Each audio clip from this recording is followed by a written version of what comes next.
레위기 1장 3절부터 9절까지입니다. 그 예물이 소의 번제이면 흠없는 수컷으로 회막문에서 여호와 앞에 기쁘게 받으시도록 드릴지니라. 그는 번제물의 머리에 안수할지니 그를 위하여 기쁘게 받으심이 되어 그를 위하여 속죄가 될 것이라. 그는 여호와 앞에서 그 수송아지를 잡을 것이요 아론의 자손 제사장들은 그 피를 가져다가 회막문 앞 제단 사방에 뿌릴 것이며 그는 또 그 번제물의 가죽을 벗기고 각을 뜰 것이요 제사장 아론의 자손들은 제단 위에 불을 붙이고 불 위에 나무를 벌려놓고 아론의 자손 제사장들은 그 뜬 각과 머리와 기름을 제단 위에 불 위에 있는 나무에 벌려놓을 것이며 그 내장과 정강이를 물로 씻을 것이요 제사장은 그 전부를 제단 위에서 불살라 번제를 드릴지니 이는 화제라 여호와께 향기로운 냄새니라. 제목은 향기로운 예배입니다. 우리 최강수 목사님 나오셔서 향기로운 예배 말씀 전해주시겠습니다. 오늘 본문의 말씀은 레위기서 1장입니다. 번제, 우리가 쉽게 생각하면 제사이고 예배입니다. 처음 믿는 사람들이 창세기 출애굽기 읽다가 레위기에서 멈추고 도무지 무슨 말인지 모르겠다고 덮는, 그러나 읽다가 보면, 신앙생활을 하다 보면 그래도 어려운 책, 그러나 깊이 묵상하다 보면은 그 레위기의 깊은 예배의 세계를 발견하게 됩니다. 구약의 구원을 얘기한다면 어쩌면 출애굽기의 이야기를 말씀할 수 있을 겁니다. 그리고 예배의 본질에 대한 것을 이야기한다면 바로 이 5가지 제사 중에 첫 번째인 번제에 대한 것을 우리가 알아야 합니다. 번제는 모든 예배의 시작이고 모든 예배의 전부입니다. 하나님께서 언약을 세우시고 이 땅을 회복하기 위해서 거룩함을 주셨는데 그 거룩함 가운데로 인도하는 것이 바로 예배입니다. 하나님의 백성이 하나님의 임재함을 속에 들어가서 그분과 함께 건강한 신분으로 유지할 수 있는 그것이 바로 제사를 통해서, 레위기를 통해서 우리에게 하시는 말씀입니다. 구약시대 사람들이 죄를 짓고 제사함을 받아 깨끗이 씻음 받으려면 반드시 제사라는 것을 통해서 속죄함을 받아야 합니다. 제사와 성막, 제도를 하나님께서 말씀하시고 지정하신 방법대로 해야 한다라고 합니다. 그러나 레위기서의 궁극적인 관심은 제사의 방법이 아닙니다. 제사를 통해서 만나는 하나님입니다. 우리가 예배를 드립니다. 찬양을 합니다. 기도를 합니다. 말씀을 읽습니다. 그게 전부가 아니라 그것을 통해서 찾아오신 하나님을 만나고 성령님의 인도함을 받아 동행하는 것, 그것이 예배의 본질이 아닌가 생각합니다. 제사의 방법을 배우려면 먼저 제사의 원리나 하나님의 의도를 알아가려는 우리의 마음이 필요합니다. 교회를 다니면서 제일 처음에 하는 것이 예배입니다. 그리고 마지막까지 하는 것이 예배입니다. 그러면서도 이 예배가 참 어렵기도 하고 이 예배를 통해서 은혜를 받기도 하고 아무런 감동도 없을 때가 있습니다. 왜일까요? 예배의 중심이 혹시 내가 돼서는 아닌지, 예배를 하나님께 마치고 하나님의 방법대로 드려야 함에도 불구하고 내 만족과 내 기준과 다른 것으로 우리가 드리고 있지 않은가 생각해 봐야 합니다. 하나님의 말씀대로 예배를 드린다라고 하는 것은 바로 내가 하나님이 합당한 제사, 즉 하나님의 말씀을 대로 순종한다라는 것이 먼저 전제 조건입니다. 하나님은 거룩하십니다. 그렇기 때문에 예배드린 자의 목적은 그 하나님의 거룩 속으로 들어가야 합니다. 아버지의 거룩의 속성을 담게 되고 그렇게 되면 하나님을 만나고 그의 질서에 따라 살게 된다면 하나님과 동행하는 것, 이것이 예배를 속에서 하나님이 우리에게 말씀하시고자 하는 목적입니다. 우리는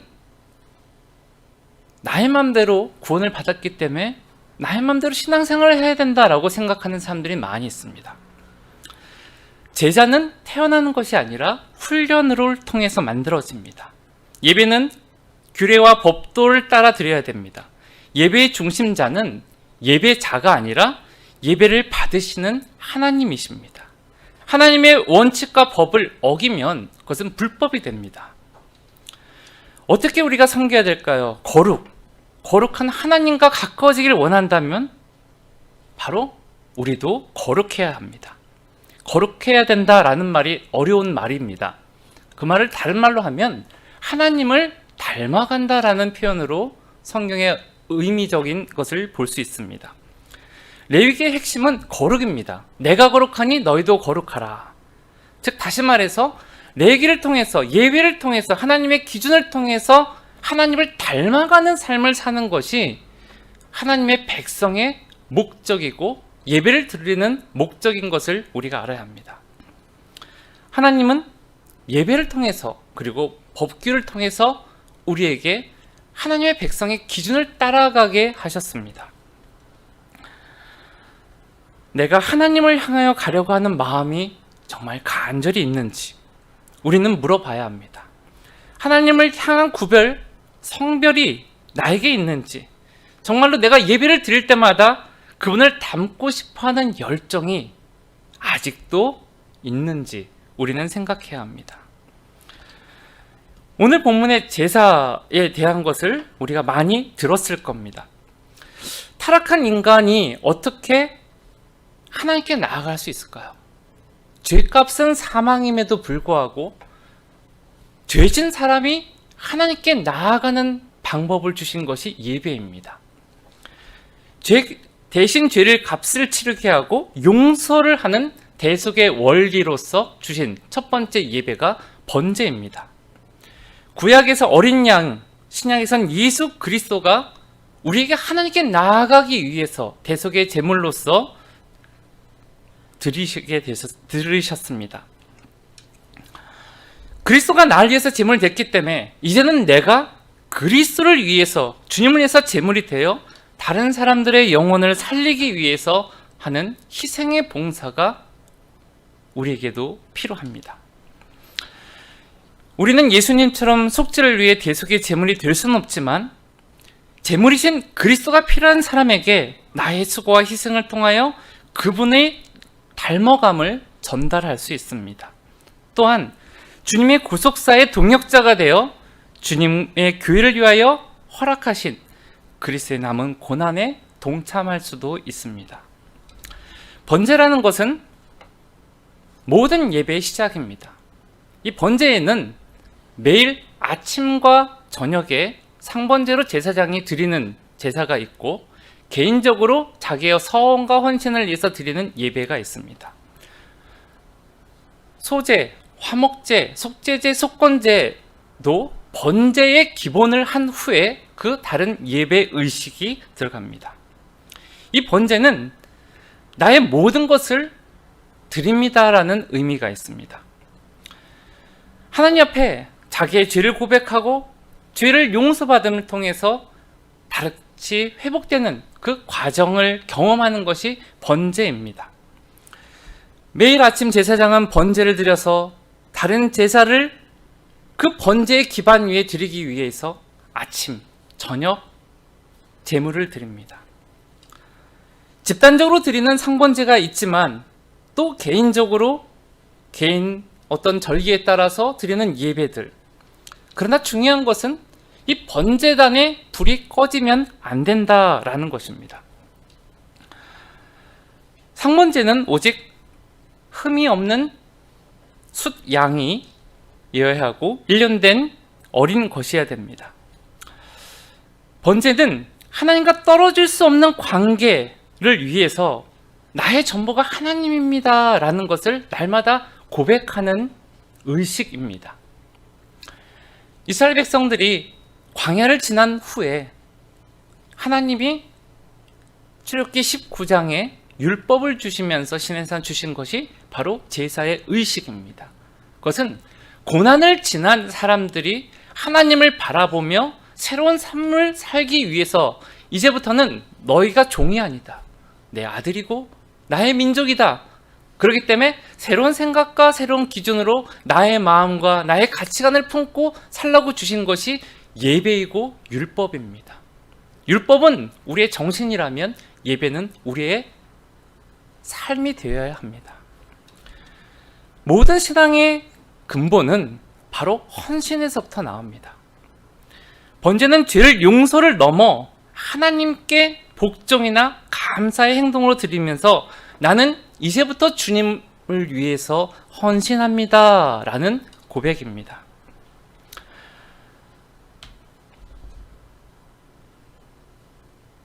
우리를 부르신 목적은 하나님의 영광을 위해서 찬송을 부르게 하기 위함입니다. 우리의 존재가 하나님의 것임을 고백하며 드리는 예배, 그것이 번제입니다.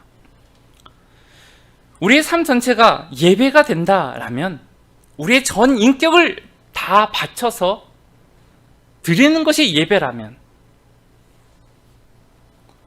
그것은 온전한 예배가 될 것입니다. 신앙, 사랑, 순종, 충성, 고결한 행위의 삶, 이런 모든 것이 바로 번제를 드려서 우리가 얻어야 되고 우리가 해야 되는 예배의 모습인 것입니다. 주님은 우리에게 전부를 주셨습니다.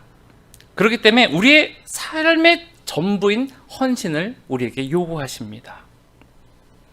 하나님이 기대하시는 가장 기쁜 제사가 바로 헌신의 제사, 나의 삶을 드리는 제사, 번제인 것입니다.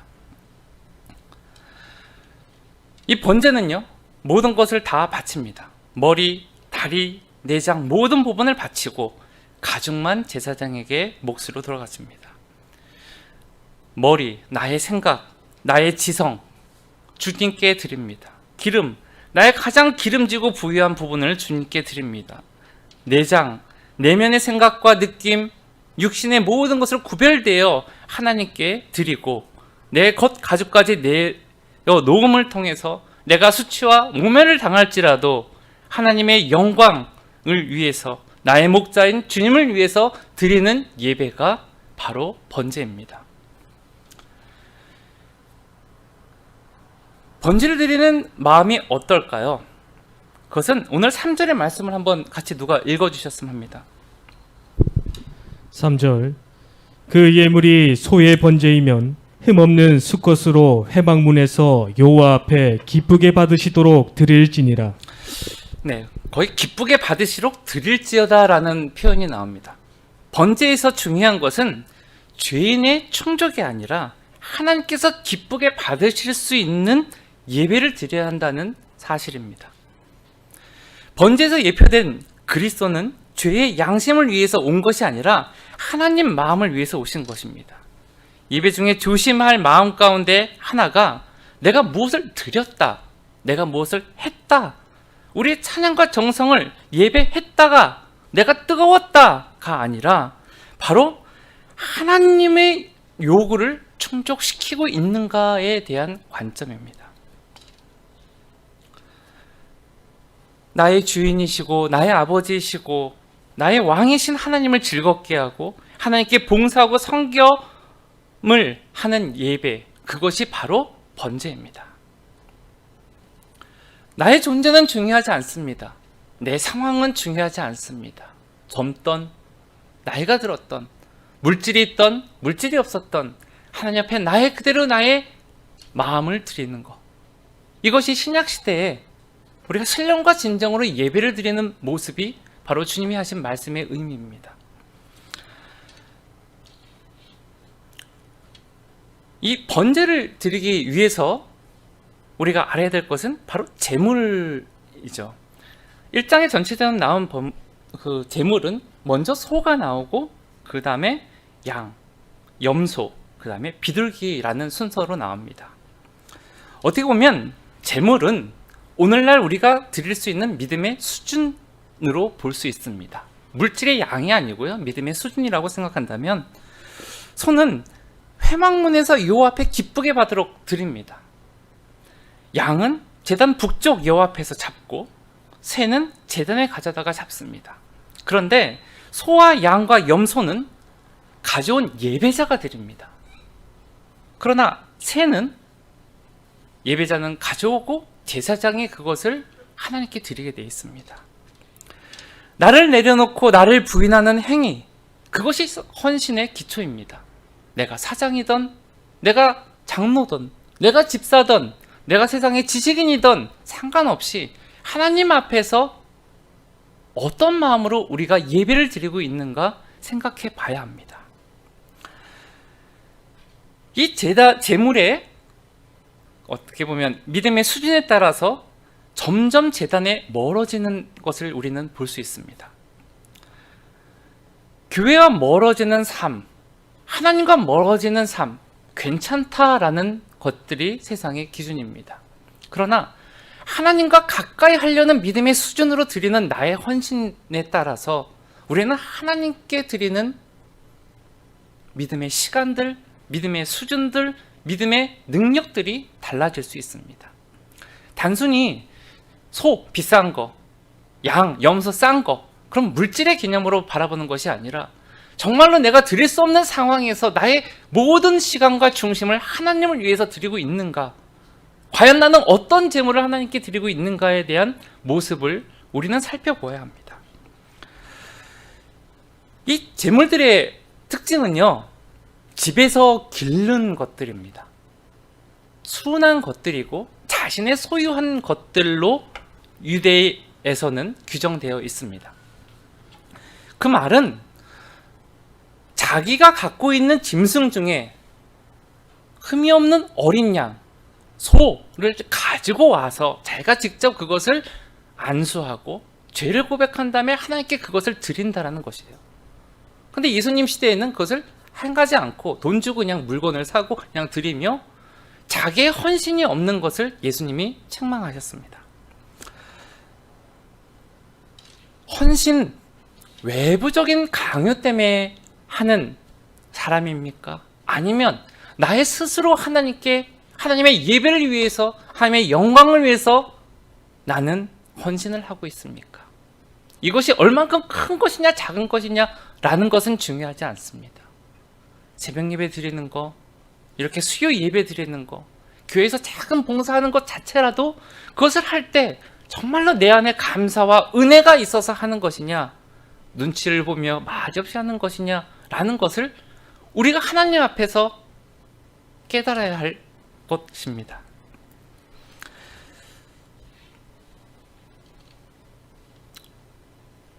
이 제물보다 저는 안수에 대한 것들을 좀 얘기하고 싶은데요. 안수, 집에서 기르는 동물들을 가지고 와서 성막이 보이는 곳에 자기 옆에 소와 양과 염소를 데려놓고 그 손에 머리를 이 사이에 두고 자기 죄를 고백합니다. 그러면 그 죄가 제물에게 전가되는 거예요. 이것이 칼빈이 얘기한 십자가에서의 맛 교환, 신적인 체인지입니다. 다시 말해서 나의 죄가 주님이 용서하심을 통해서 하는 구약시대의 의미가 바로 안수의 의미입니다. 목사가 성도를 안수하는 그런 안수가 아니라 자기가 예배를 드릴 때 오늘날로 말하면 회개죠. 하나님, 나 정말 이런 문제가 나에게 있습니다. 나 용서해 주세요. 그러나 그 용서 속에서 우리가 기억해야 되는 것은 입술의 고백이 아닙니다. 죄의 용서의 고백은요, 헌신을 위한, 성결을 위한 것입니다. 하나님, 이 죄를 지면, 또 죄를 지으면 이 아이가 각을 뜨기고 죽인 것처럼 내가 그렇게 죽겠습니다라는 의미가 바로 번제입니다. 얼마나 처절한 죄의 고백이 있겠습니까? 그것을 직접 잡아요. 그 소를 잡는 분한테 물어봤습니다. 소 한 마리 잡는데 얼마의 시간이 걸립니까? 7시간 정도 걸린다고 합니다. 그리고 약 25리터 정도 피가 흐른다고 해요. 근데 요 생각해 보세요. 자기가 집에서 기른, 사랑을 주고 늘 바라보던 그 사랑하는 소를 죽일 때 단 한 번도, 이거는 성경에 나온 건 아니죠. 유대인의 전통에 보면 그 소가 성막에서 들뛰거나 난리친 적이 없이 그 죽음을 묵묵히 받아들이며 그 죽음 안에서 헌신을 했다라는 것이 나옵니다. 그 죄의 값 7시간 동안 내가 주님 앞에 철저히 그 각을 뜨고 뼈를 짜고 더러운 것을 제거하면서 예배자가 어떤 마음으로 하나님께 드렸을까요? 그리고 마지막 번제단의 것을 드렸을 때 하나님이 날 용서하셨구나라는 기쁨을 가지고 들어가는 것이 번제입니다. 죄가 없어져서 기쁜 게 아니라 하나님과의 관계가 회복되고 하나님의 거룩에 직분을 맡은 자로서 내가 새롭게 한 번 더 나아갈 수 있다는 의미의 기쁨의 회복입니다. 하나님, 나 이거 또 넘어졌어요. 또 잘못했어요. 용서해 주세요. 우리는 말로 끝날 때가 있습니다.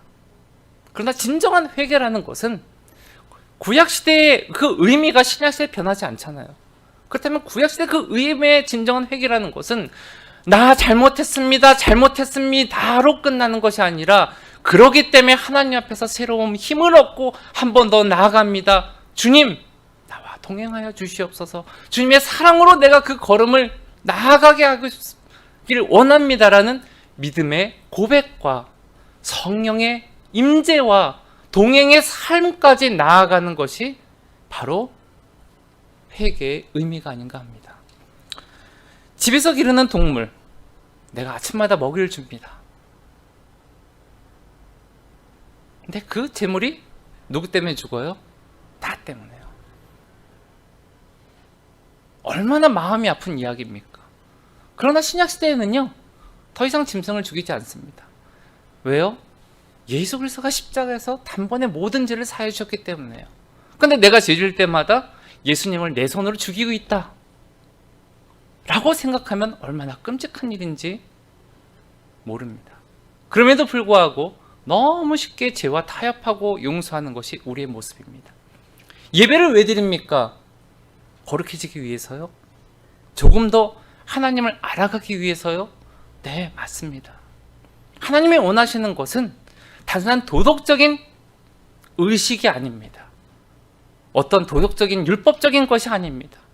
하나님을 닮아가 하나님의 나라로, 더 나아가 하나님의 대행자로 세상의 빛과 소금의 직분을 살기를 원하시는 것이 주님의 모습입니다.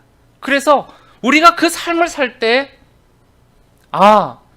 하나님이 이곳에 계시는구나, 이곳이 천국이구나, 하나님의 은혜가 있구나 라는 것을 날마다 고백하며 기뻐하며 감사하며 살 것을 주님이 원하시지만 우리의 삶은 감사와 기쁨 가기 전에 슬픔과 자책과 원망으로만 머물러 있다면 오늘 우리 본문에서 말한 번제의 예배가 우리에게 회복되어야 되지 않을까 생각합니다.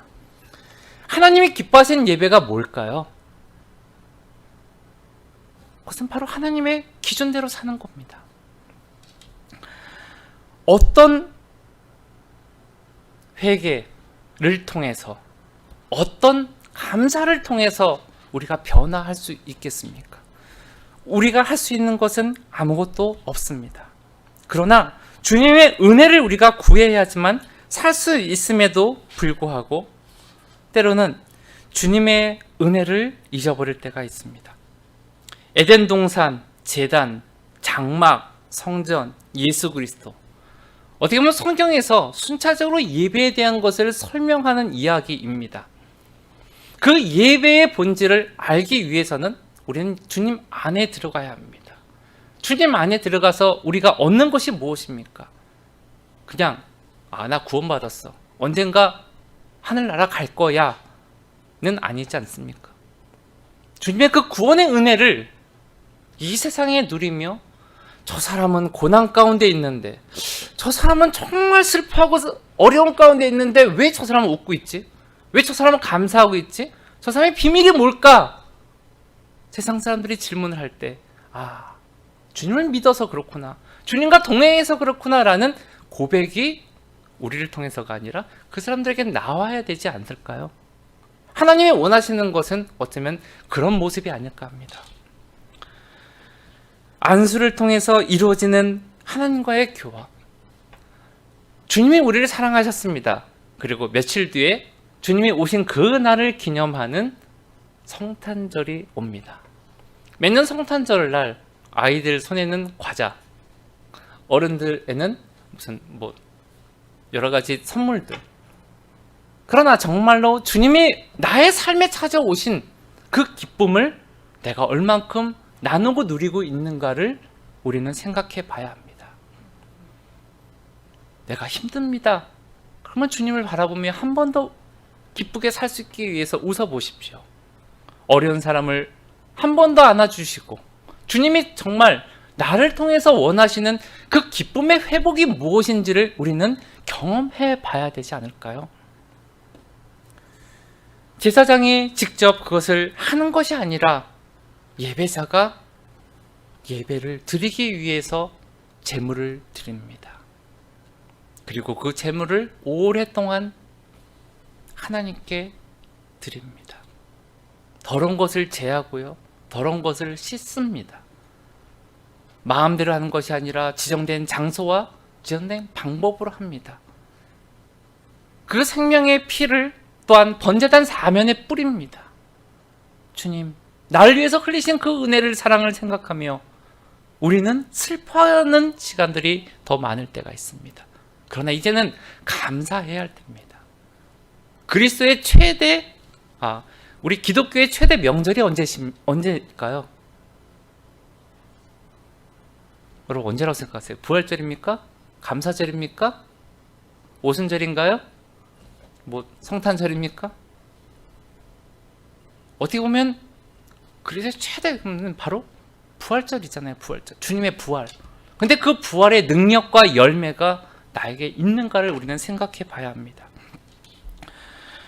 제물을 어떻게 드립니까? 어떤 구별이 있습니까? 이런 것을 설명하고 해석하는 것이 바로 레위기입니다. 헌신, 사랑, 은혜, 이것은 교회에서만 흐르는 것이 아니라 교회를 통해서 우리의 가정과 우리가 사는 세상에까지 이것은 퍼져나가야 합니다. 교회에서는 참 좋으신 분인데 집에서는 가족들이 피한다면 나의 헌신은 온전한 것이 아닐 수 있습니다. 교회와 가정은 멀쩡한데 우리가 사는 직장과 사회에서는 아무런 능력이 없이 저런 사람이 있어 라고 하는 소리를 듣는다면 그것 또한 우리의 예배 속에서 잘못된 모습을 드리는 것이 아닐까 생각합니다. 여러분은 어떤 예배를 드리십니까? 50년, 어떤 분들은 80년 신앙생활을 하시면서 하나님을 위해서 믿음 생활을 하셨습니다. 그 믿음 생활을 하면서 무엇을 구하셨습니까? 나의 것을 구하셨습니까? 하나님의 것을 구하셨습니까? 우리의 모든 아픔, 슬픔들 주님이 가져가 주신다라고 약속은 했음에도 불구하고 기도하고 문 밖에 나가면 주여 도와주소서 라는 소리가 아직도 멈추지 않습니다. 하나님께 예배를 드린다라는 것은요, 그냥 있는 그대로의 모습을 드리는 겁니다. 그냥 부족하면 부족한 것으로 하나님의 뜻대로 살기 위해서 우리는 노력하는 겁니다. 내가 온전하고 내가 능력이 있는 것이 예배자의 모습이 아닙니다. 나는 없고 하나님만 있는 것이 예배자이고 하나님의 기준을 따라가는 것이 예배입니다. 그 예배를 드리다가 보면, 올바른 예배를 드리다가 보면 바로 주변의 사람들에게 시선을 돌릴 수밖에 없습니다. 왜냐하면 나와 같이 예배를 드리지 못하는 사람들, 우리가 전도하는 이유도 비슷한 겁니다. 내가 구원을 받았는데 구원받은 게 너무 좋아. 저 사람도 어떡하지? 도와줘야 되는데. 내가 받는 복음을 전하고 이 복음이 왜 중요하다, 이 복음이 얼마나 기쁘다라는 것을 증거해야 되는데 그냥 교회만 오라고 합니다. 교회 온다고 뭐가 다 변하나요? 교회는요, 건물이 아니라 바로 우리가 돼야 되고요. 교회는요, 바로 예배드리는 사람들이 모이는 곳입니다. 어떠한 모습과 어떠한 상황 속에서라도 내가 하나님만을 바라보며 그분 앞에서 살기를 원하는 사람, 그것이 바로 예배자입니다. 그러기에 번제의 의미를 통해서 우리가 기억해야 되는 것은 세상 속의 예배자로 서야 한다라는 것입니다. 믿는 사람들 가운데 좋은 대학 가는 사람 많습니다. 믿는 사람들 가운데 좋은 직장 가는 사람들 많습니다. 그렇다고 세상 사람들이 하나님께 영광 돌리지 않습니다. 오히려 고난 가운데 있는데 감사하고 어려운 가운데 기뻐하며 할 수 없는 상황에서 남들을 배려하고 사랑하는 그 모습 가운데 사람들은 하나님께 영광을 돌립니다. 시간이 많이 지나서 얼마나 많은 일을 했습니까? 라고 많은 선배 목사님들, 선교사님들에게 물어보면 그냥 웃으시면서 이렇게 얘기합니다. 나 하나 겨우 구원받았어. 그리고 주님 앞에 그냥 열심히 산 것뿐이야. 어릴 때는, 젊을 때에는 내가 많은 일을 할 수 있을 것 같고 마치 큰 것이 어떤 주님의 은혜로 된 것이 아니라 내 힘으로 된 것처럼 우리는 고백을 하고 그것을 소망할 때가 있습니다. 지나가 보면 그냥 겨우 그냥 내 믿음 하나 지켰고 하나님 앞에 발을 쓰려고 몸부림쳤는데 그래서 겨우 이 정도다 라는 분들이 50년, 80년 정말 신실하게 신앙생활 하신 분들의 모습입니다. 그러나 그분들의 고백은 그럴지라도 그런 분들을 통해서 얼마나 많은 사람들이 변화되었고 말씀을 받았고 은혜를 생활을 살았는지 눈으로 보게 됩니다.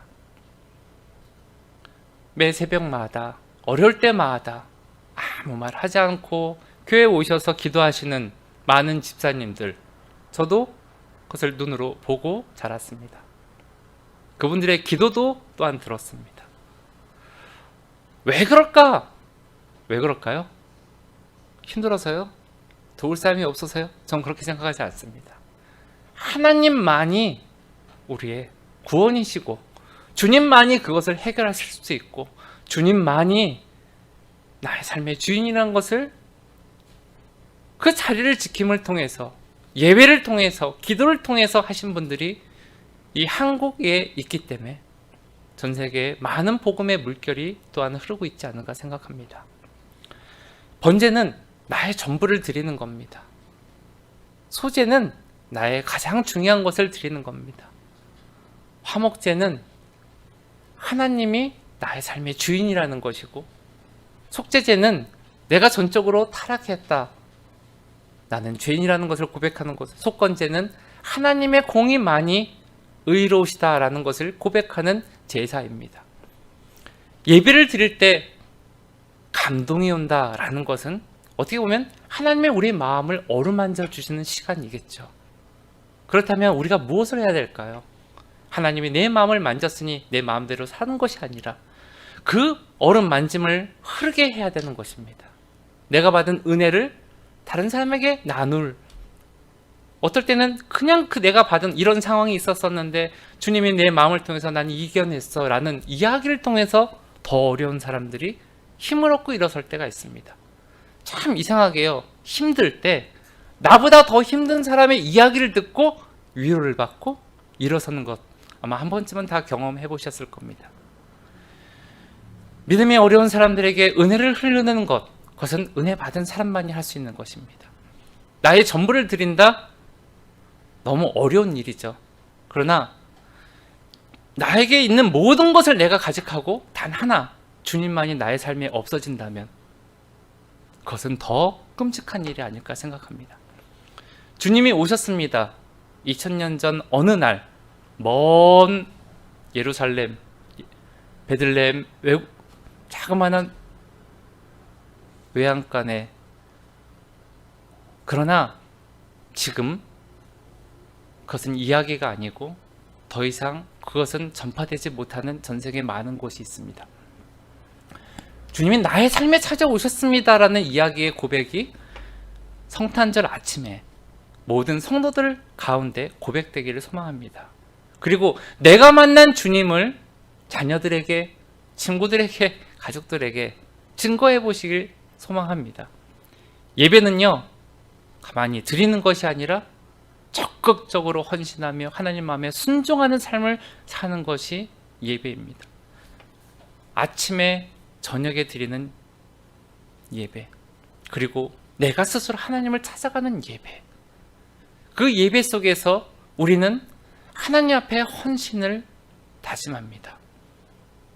아침에 출근하는 버스나 지하철에서 손잡이를 잡으면서 하나님 기도할 수 있고, 좋은 찬양을 들으며 위로받을 수 있고, 오늘처럼 맑은 날을 바라보며 하나님이 나에게 이렇게 멋진 하늘을 주시면서 보게 하시네 라고 기뻐하며 감사할 수 있는 것이 우리 믿는 사람들의 참담 행복이 아닐까 생각합니다. 예배는 중요합니다. 그러나 예배의 본질을 모르고 의식에 치우치는 예배는 주님이 싫어하십니다. 누구 때문에 드리는 예배가 아니라 아무도 안 드릴지라도 나 하나라도 지키는 예배, 나 하나라도 드리는 예배, 그것이 진정한 예배 모습이 아닌가 합니다. 마지막으로 제가 하나의 이야기를 좀 드리려고 합니다. 우크라이나에서 만난 목회자 한 분이 계십니다. 4대째, 5대째죠 그분이. 4대째 순교자 집안의 아들로서 태어난 목사님입니다. 저번에 얘기한지는 모르지만 공산권 레닌 시대에 예수를 믿는다라고 하면 무조건 죽었어요. 그래서 목사는 순교를 각오하고 마을을 순례하면서 조용히 사인을 해서 어느 곳에 가서 예배를 드립니다. 찬양을 부르는데 부르면 문 밖에 그 소리가 들리고 가사가 들리기 때문에 서로가 입만 뻥긋뻥긋합니다. 자, 오늘은 325장을 부르겠습니다. 325장이 뭡니까? 모르면 이 찬송입니다. 누가 부르고 누가 아는 사람이 하는 게 아니라 동시에 다 그냥 입만 뻥긋뻥긋거리며 그 찬양을 부릅니다. 그리고 목사가 말씀을 증거합니다. 말씀을 우리처럼 강도할 시간이 없습니다. 성경이 없기 때문에 무엇을 하냐? 바로 자기가 아버지 때로부터 들었던 말씀을 암송해요. 그래서 어떤 목사는 요한복음 목사, 어떤 목사는 마태복음 목사, 그것만 다 외우는 거예요. 그리고 그렇게 말씀을 다 듣고 성례식을 한 후에 그는 또 언젠가 올지 모르는 그 길을 떠나고, 또 사람들은 언젠가 예배드릴 수 없는 곳에서 그 곳을 지키고 자기가 주일날이 아닌 매일마다 하나님 말씀을 외우고 찬양을 속으로 부르며 지킨 것이 구 공산권의 성도들입니다. 그 공산권의 성도들 1%가 안 되는 기독교인을 통해서 많은 능력들이 나타났습니다. 왜 그들이 목숨까지 바치면서 신앙생활을 했을까요?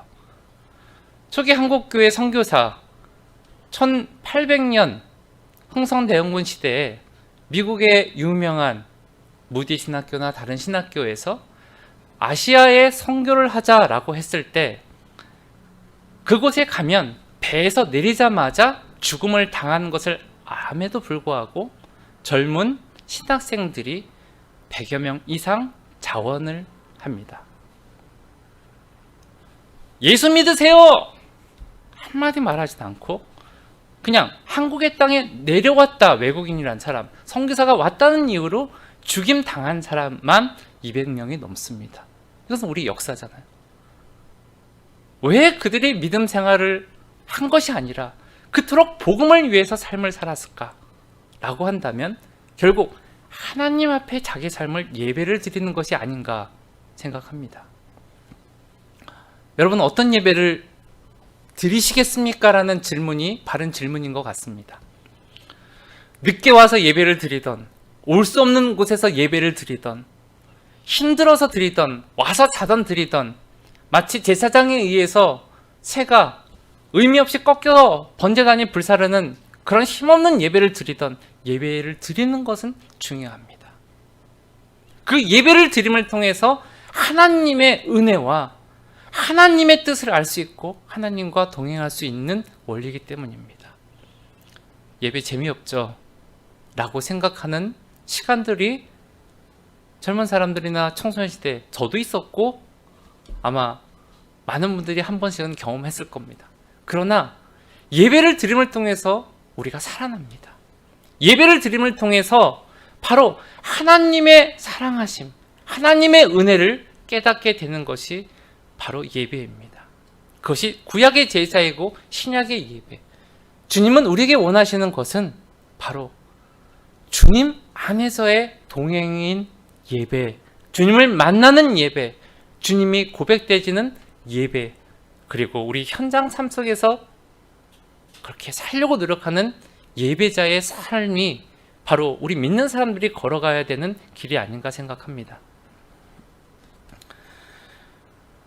17절 마지막 말씀을 잠깐 같이 보겠습니다. 같이 읽겠습니다. 1장 17절 레위기